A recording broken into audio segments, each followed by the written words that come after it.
Happy New Year, everyone! Today I am discussing the end of the year reading survey. I was introduced to this via Murphy Napier, who is a booktuber I really love to watch the videos of, and she recently did a video on this. These questions come from a blog post by a book blogger that I've linked in the description below for you, and I really like these questions, so I decided I would answer them myself. Before we do that, though, there's according to the questionnaire, there's a few stats to look at. So the stats I'm coming up with here are a combination of the statistics that are tracked both on Goodreads and the Storygraph. Both of my accounts for those websites are linked in the description below for your convenience. So the number of books that I read by the end of 2020 was a total of 33 books, which, considering this is my first serious year reading, that's actually pretty darn good. And 20 of those books were rereads. So I reread some manga volumes, 8 of them I believe were manga, and then the rest of them were all pretty much the previous entries in the Vampire Chronicles that I was rereading for the purposes of catching up and for reviewing on the channel. And then the most read genre, this one I found out according to the Storygraph, which was primarily fantasy, because a lot of the horror or paranormal books I were reading were also classified as fantasy. And then secondary was horror, of course, because a lot of vampire books are also horror novels, right? So in terms of the questionnaire itself, there are, I believe, 3 categories? Yes, 3 categories of questions. The first category is by far the largest and will take the longest period of time. I've got the timestamps in on the bar on the video here for for jumping around in case you prefer one section or another. Okay, so for the first question for Best in Books. Best in Books is the first section. Number 1, best book you read in 2020. And if you've seen any of my previous end of the year videos, you probably have an idea what I'm going to answer for this one. And for me, I would say Let the Right One In by John Abbey Lindquist. And I say that because it surprised me quite a bit. It's not only a good vampire novel, but it tackles a lot of heavy issues. It's written really well. It's translated really well because it was originally an English language book. And there's just, as disturbing as some of the content in the book is, it's just, I have yet to read a book that is that perfect. Though my other 5-star book for 2020, The Vampire Lestat, comes really close, but I'm also kind of biased because I've already previously read that book. That one was a reread, which is why I chose Let the Right One In to answer this question. Question number 2 is, book you were excited about and thought you were going to love more but didn't. This one I'll choose one of my rereads for, and that is Vittorio the Vampire. This is a book, the very first book Anne Rice vampire book I ever read, back when I was in high school, and back then I really enjoyed it. Rereading it now, though, I was disappointed to find I didn't like it very much. And I'll link the review video for that book in case you want to check it out if you haven't already, but there was some problematic stuff in it that in this reread I didn't like. Now that I'm older and, in theory, wiser and have more experience and my tastes have changed and stuff, there's just some things in it that either didn't grab me or just are against what I like in reading books. So it went from being, if I was to rate the book back when I was a teenager, it would have been 4 stars, at least. But I actually ended up rating it 2 stars because of my disappointment, which is quite a shame, really. Question number 3 is, most surprising in a good way or a bad way book you read. I'm gonna kind of cheat a little bit again, and, actually no. I mean, Let the Right One In is a good one for this question, but I'll actually choose a different book for this. I'll choose Elantris by Brandon Sanderson. And I chose this one because I wasn't sure how I would like it at first. It was the first time reading a Brandon Sanderson book. I respect the guy as a writer. I love his writing lectures and his advice videos he puts up. But Elantris is his first published book. And the fact that I enjoyed it more than I thought I would is quite something. It is quite something, and it definitely didn't turn out the way I thought. Question number 4 is, book you pushed the most people to read, and I did. I wouldn't say I pushed people to read this book, but I had at least 1 or 2 people watch my review for Let the Right One In and say that because of my review they were going to read that book. Whether they actually did or not, I don't know, because neither of them got back to me on that yet, but I mean, it's fine. Like, I'm really glad that with at least one of my reviews I got people interested to read a new book. I'm really happy about that. And considering how new I am at this, how young my channel is, I consider that quite the accomplishment, personally. Question number 5 is, best series you started in 2020, best sequel, best series ended in 2020. Well, I can only answer this one partially because I only read 1 series in 2020 and that series isn't finished yet. So, The Vampire Chronicles, by default, gets this question because it was the only series I read. In terms of best sequel, I mean, The Vampire Lestat, my second of 2 5-star books from 2020, is the sequel to Interview with the Vampire and is one of the best books of all time in my opinion. So that gets that by default, and I didn't finish The Vampire Chronicles in 2020, so I can't answer that last part, but I will be within the first few months of this year. Number 6, favorite new author you discovered in 2020. Ooh, man.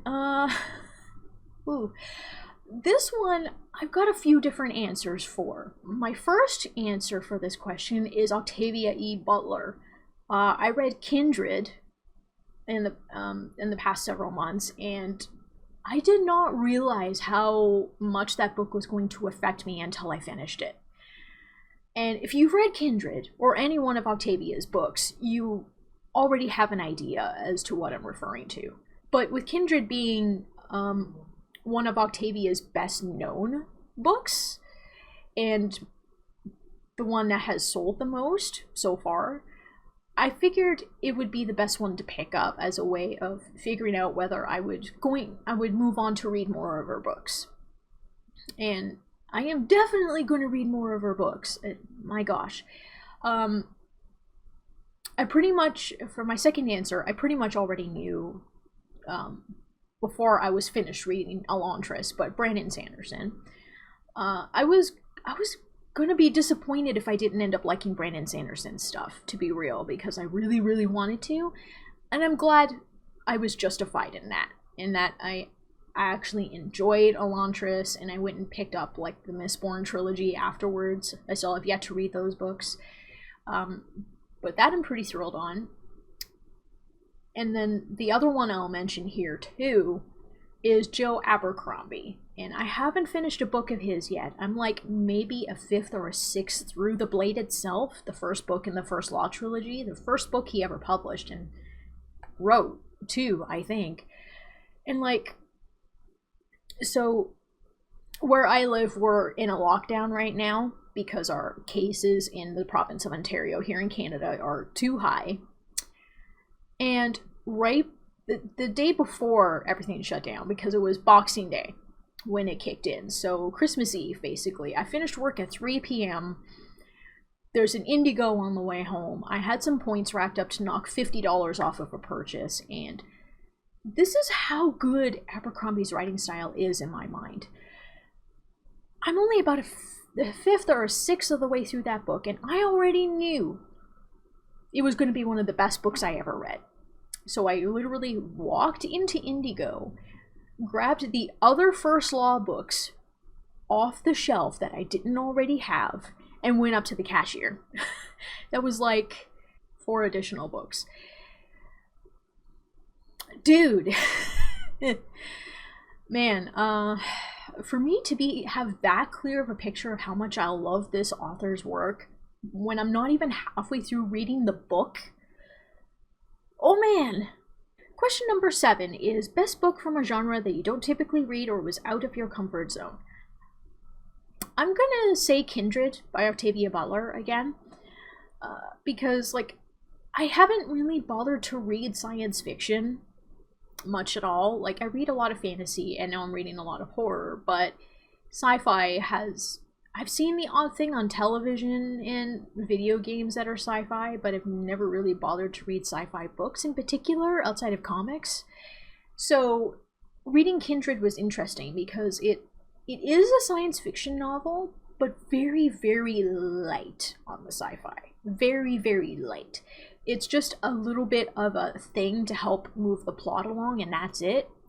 So, in that way, I'd say it's probably was a better one to start off with because of how light on the sci-fi it was. I wasn't sure how much I was going to handle hard sci-fi, so I thought it was a pretty good choice.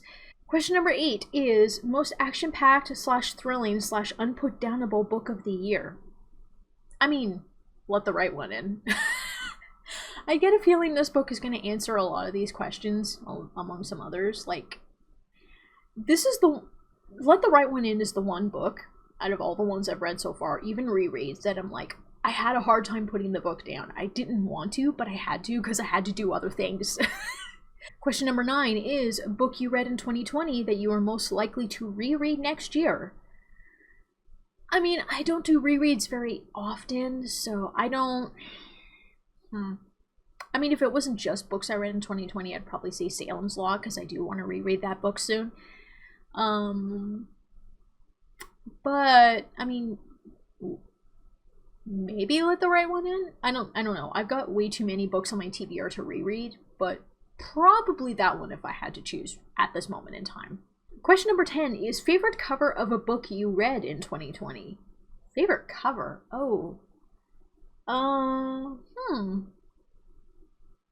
Actually, I think I have an answer for that. I wasn't sure if I would, but I think I do. Alright, so my answer for that one is this edition of Alice's Adventures in Wonderland and Through the Looking Glass, which I originally found at work. This one is published by HarperCollins under the Harper Design imprint. And what you see on the cover here is a taste of the artwork that is inside the book. And it's actually really enjoyable. I really liked it. I thought it was very whimsical, very nice. It's kind of weird in that I have technically seen better book covers, but this one is the one that stood out to me the most. So I'll use this one as the answer to that question. Question number 11 is most memorable character of 2020.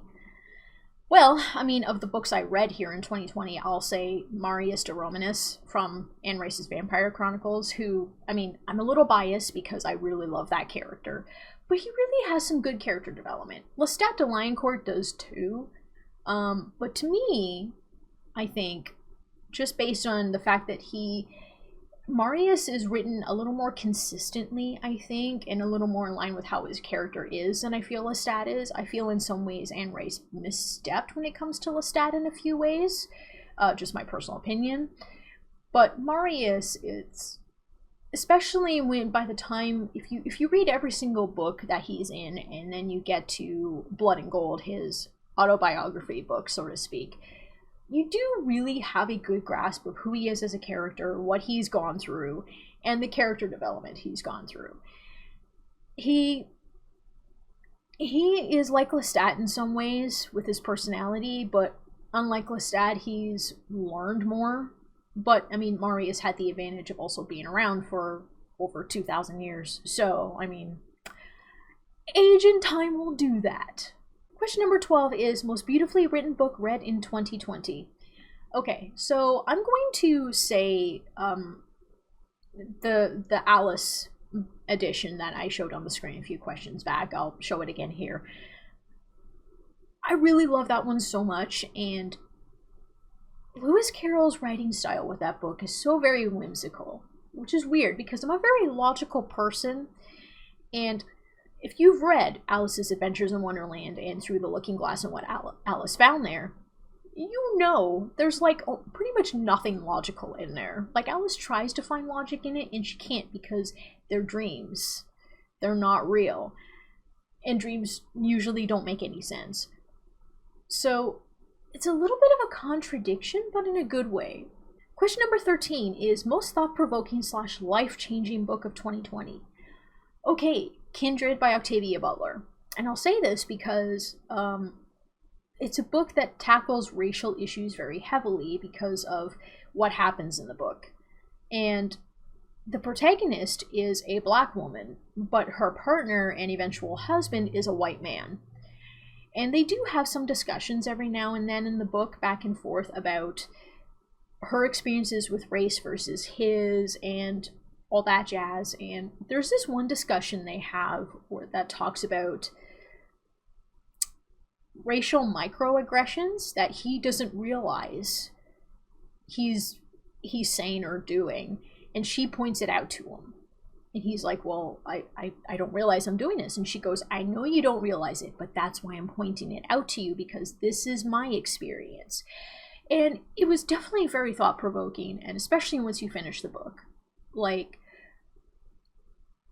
it does it in a way that's just so normal and natural. Like, it feels like the kind of conversation that I might have with like a black friend or coworker of mine, that maybe there might be a racist microaggression that I'm not aware of, that they could call me on it, and then it sounds like the type of discussion that I would have with them, in which I'd be like, okay, I didn't realize this, or I didn't fully understand this, help me understand this, or like, thank you for pointing that out, that sort of thing. It really, really made me think a lot about that. And I'll backtrack a little bit and say that I might end up rereading Kindred again, just based on that alone, because like there was so much going on in that short book that I don't remember everything, but it was definitely very, very thought-provoking. Question number 14 is book you can't believe you waited until 2020 to finally read. Alice. I've said that I'm not really into classics, but some of my favorite books and pieces of media are based on Alice's Adventures in Wonderland. And I've never read the story until this year. Seriously. And that book I showed you has both Alice's Adventures in Wonderland and Through the Looking Glass and What Alice Found There, which is the sequel story to it. Having read both of those books, I now fully understand more of the references in my other favorite pieces of media, and I love and respect them all the more as a result of this.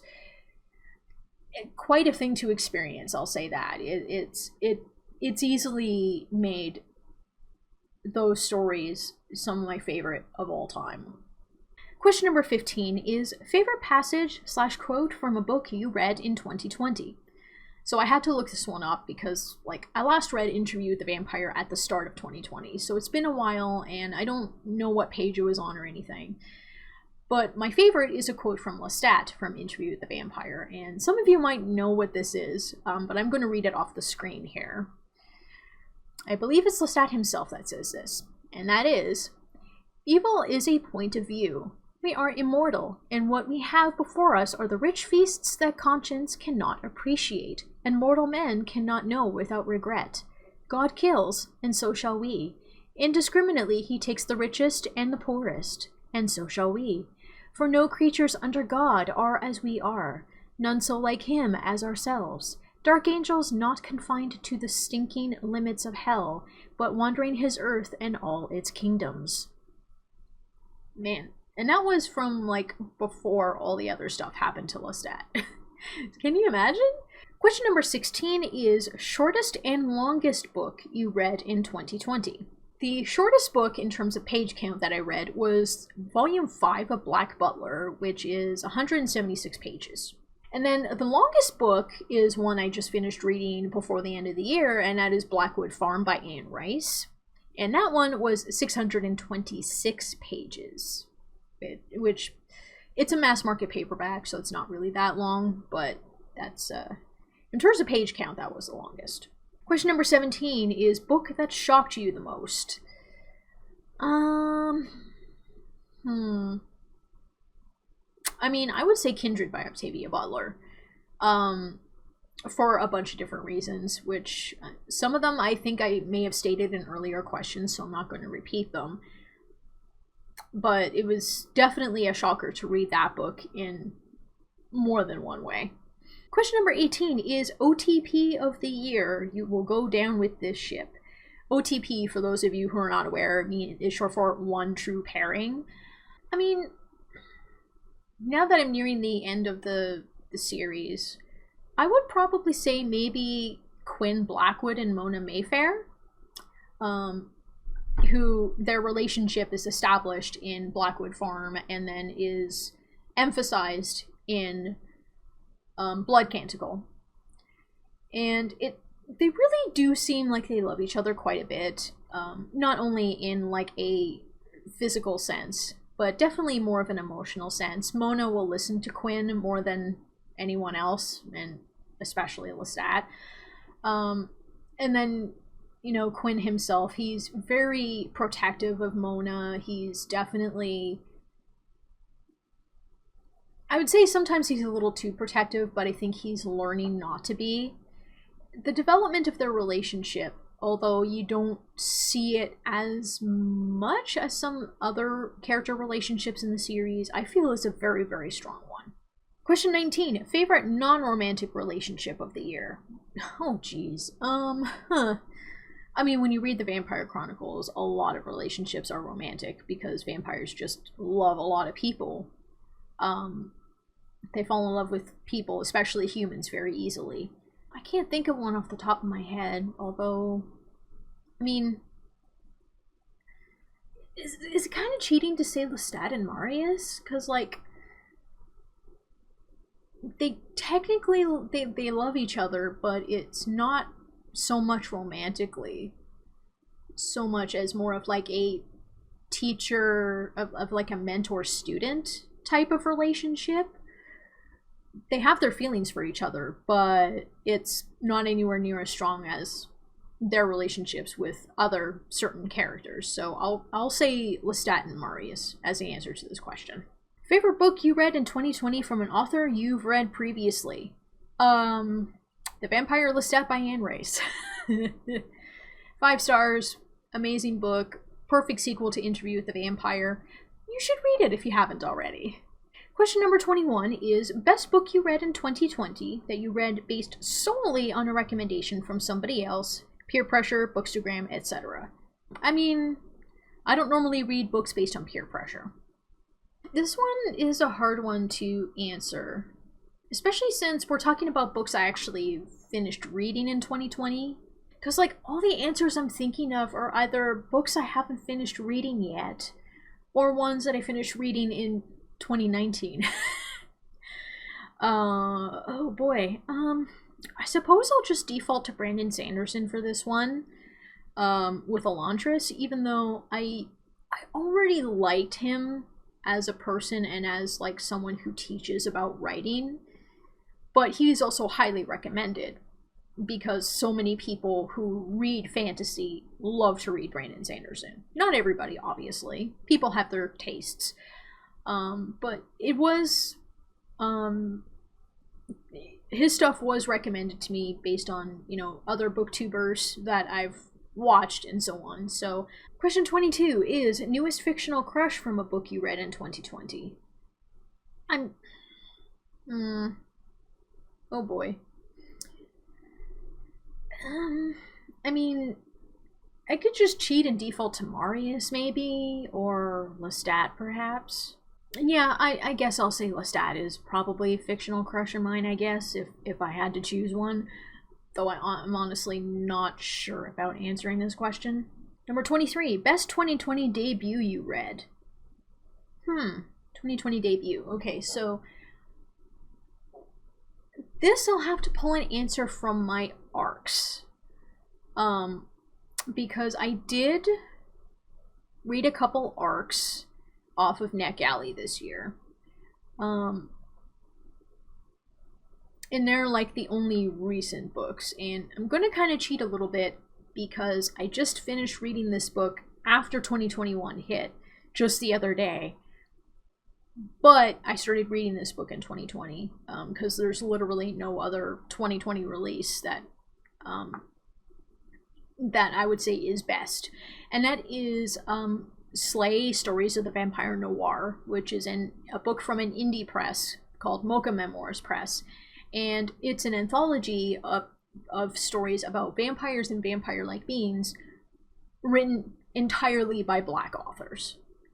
And this is one of those books I'm going to be putting up a review video for a little later on. So I'll just talk more about it there. But, like, it was quite an interesting book. I really loved it. And it had its ups and downs, but overall it's a very interesting read. The first anthology of its kind. And I look forward to discussing more of it. Question number 24. Best world building / most vivid setting you read this year. I mean, Anne Rice has a thing of painting very vivid settings. So I think probably the one that that's most immediately comes to mind is Blackwood Farm.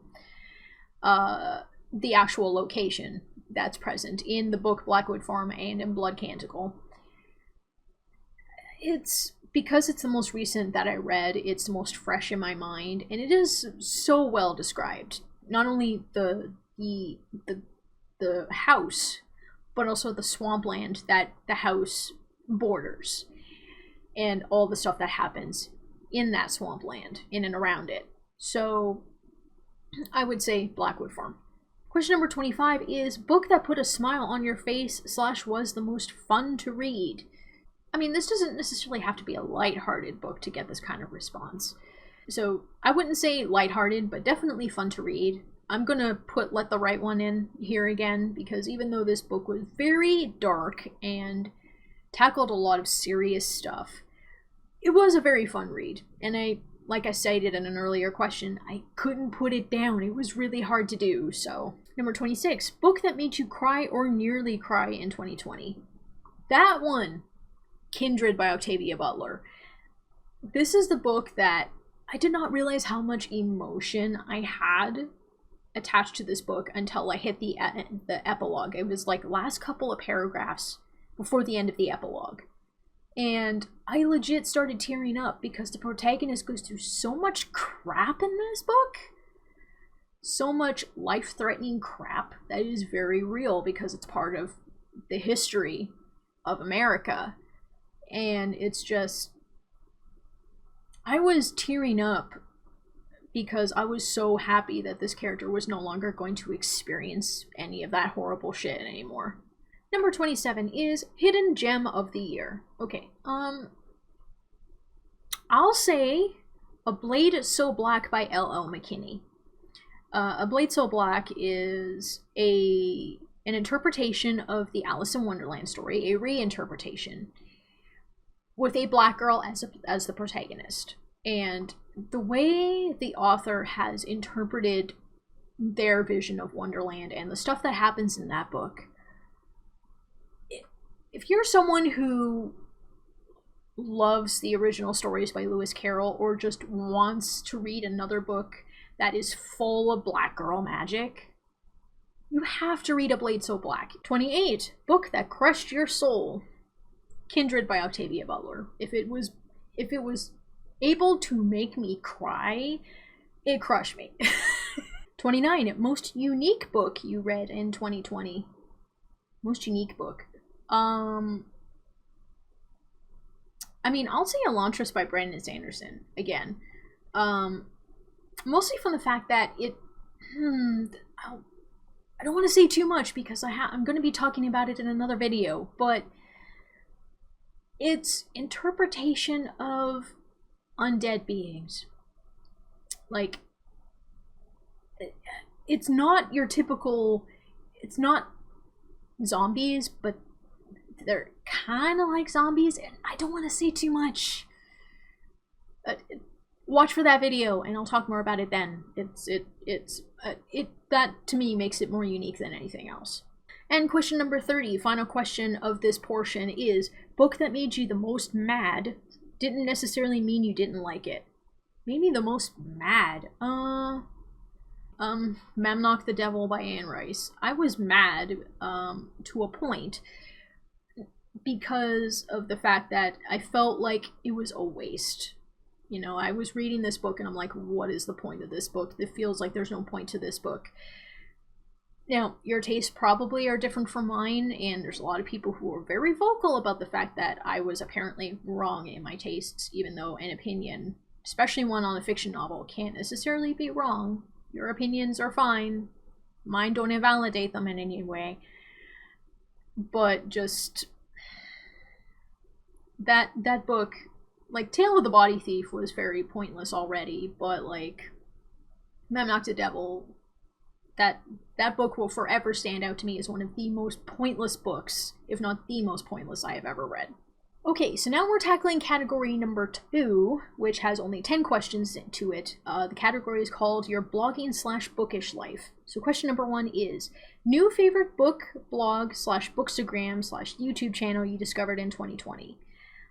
I believe... I mean, I discovered a bunch of them this year, but I would probably say this is a tie between Daniel Grain and Murphy Napier. I really love watching their videos. Very rarely do I not watch one of theirs. It's interesting because especially with Murphy, she reads a lot of books that are not really my thing. Like, she reads a lot of classics. I'm not a classics person. She reads nonfiction. I'm not really a nonfiction person. She reads literary fiction, and I'm not a literary fiction person. But she has such a wide variety of tastes that even if she puts up a video about a book that I will never read, I love her videos so much that I will watch it anyway. Daniel Grain, to a point, I will do the same thing, but he has a lot more books on his channel that I'm more likely to read. But yeah, Daniel Grain and Murphy Napier. Easily. Number 2, favorite post you wrote in 2020.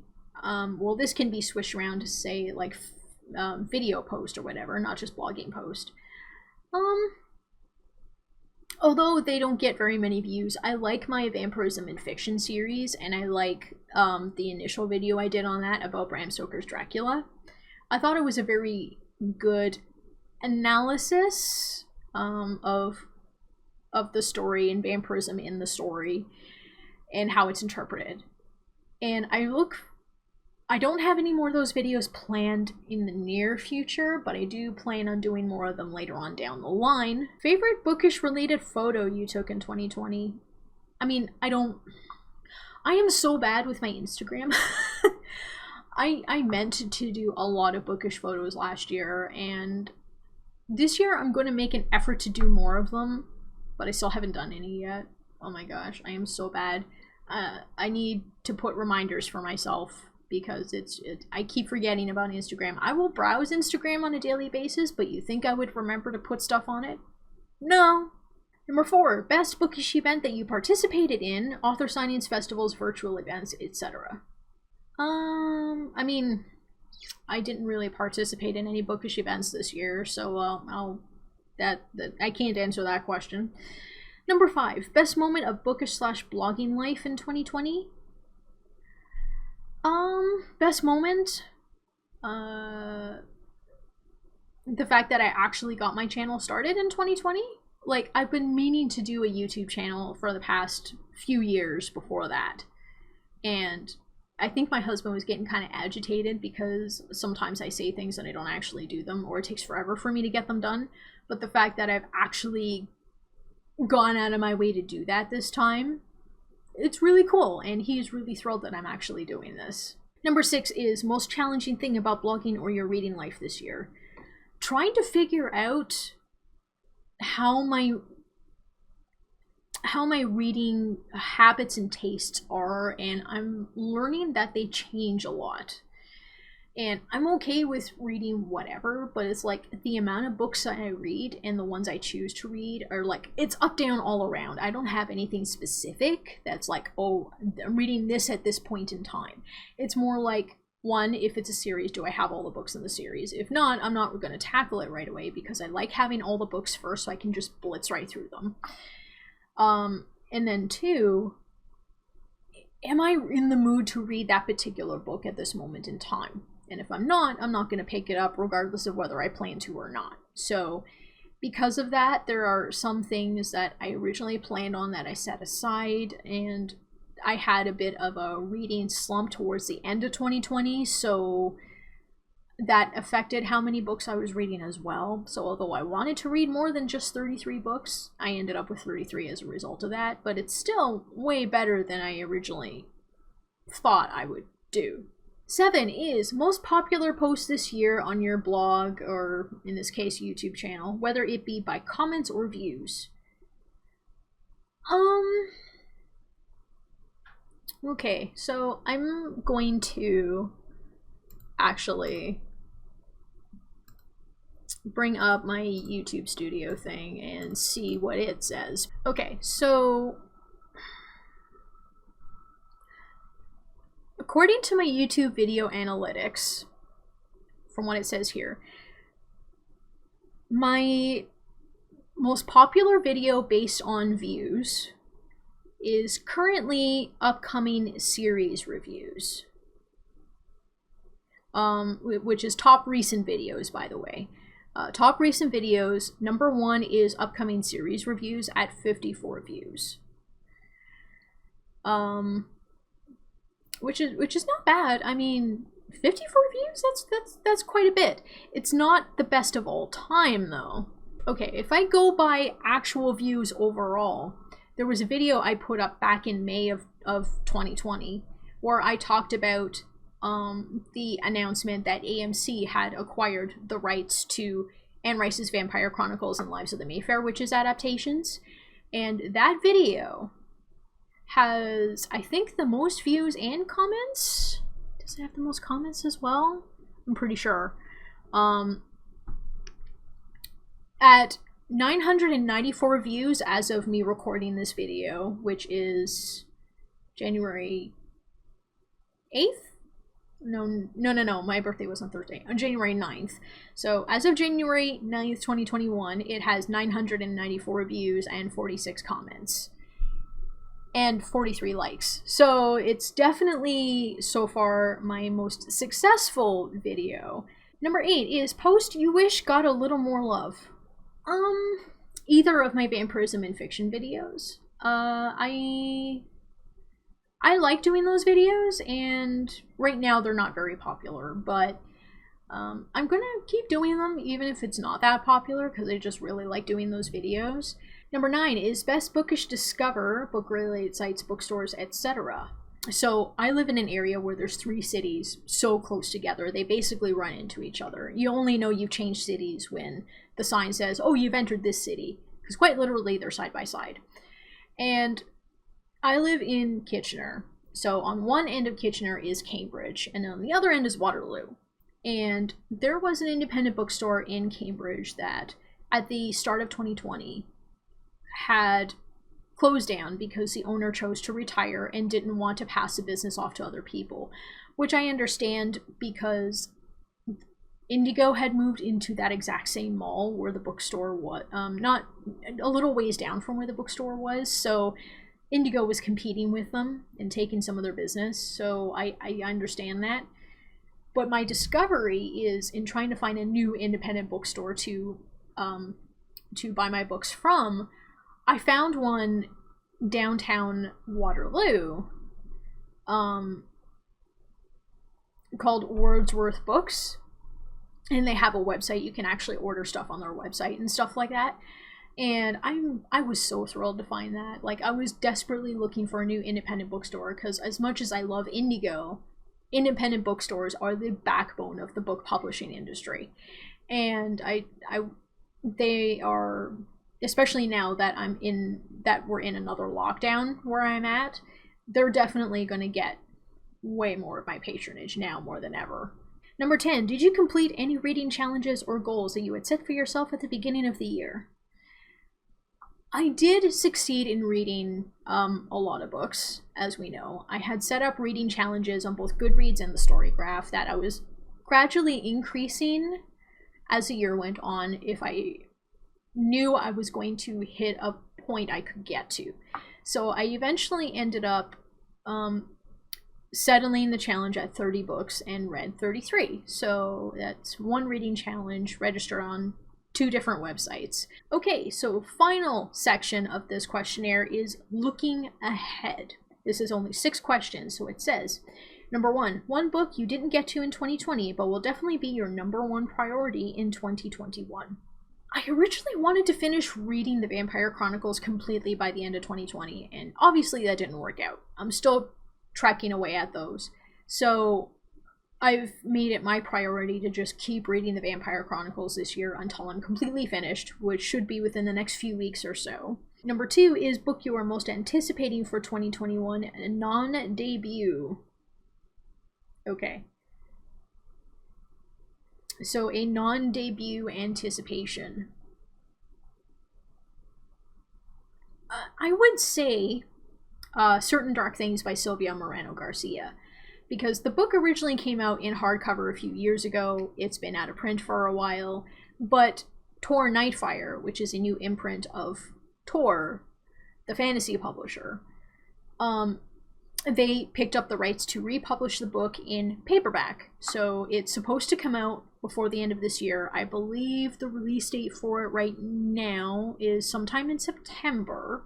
It's been pushed back a couple of times because I believe the cover art isn't done. I watched the author on Twitter, and that's the last announcement she made in regards to that book. It's because the cover art wasn't finished, so they had to push it back. But it's an arc that's up on NetGalley right now too, so I do plan on, once I submit my feedback for Slay, the anthology I mentioned, I will be submitting a request to get an arc for Certain Dark Things and read it, and I am very much excited for that one. 2021 debut title you are most anticipating. Oh geez, a debut. I have to think on, dude, I don't know. I'll have to, a debut title. Wow. I've never really been thinking in differences between debut and non-debut, so I don't think I have an answer for this question at this point in time. Number 4 is a series ending / sequel you are most anticipating for 2021. This one, I will say A Dream So Dark, which is the sequel to Ella McKinney's A Blade So Black, which hopefully still comes out before the end of 2021 in paperback. So that way I can add it to my shelf and reread it, because like after I finished reading A Blade So Black, I was just like, dude, I want this book. But I'm not gonna throw money out there for a hardcover book when I can just patiently wait for the paperback. Number 5 is one thing you hope to accomplish or do in your reading / blogging life in 2021. One of my reasons for starting this YouTube channel, not the main reason, granted. My main reason was just to share my love of books and particularly vampire fiction with other people, but I also have been working in retail for almost 15 years, and I really don't want to be stuck in retail that much longer. I feel like I'm only in my mid-30s, but I feel like the older I get, the harder it becomes on me. And part of that is because I'm not really very well off physically, so I need to work on that. But just, retail really takes a lot out of you. Like, anyone who has or is currently working in retail, you know what I'm talking about. It is rough, and that was before the pandemic. So my hope is that by the end of this year I get monetized on this channel and hopefully start getting some kind of secondary income coming in, so that I can hopefully within the next couple of years move away from retail completely and actually focus on my business as a writer and share more of my reading love with you guys. 6th and final question is a 2021 release you've already read and recommend to everyone if applicable. Not applicable because I haven't read one yet. Alrighty, there we go. There's all the questions for that survey finally done. If you've watched to the very end of this video, thank you so much. I'm sorry this is a very, very long video. I will be editing it down as best as I can. Thank you so much for being here, and welcome to 2021. I hope to have a wonderful time with all of you this year. And with that, thank you for watching this video. Have a good one, and I will talk to you later. Bye!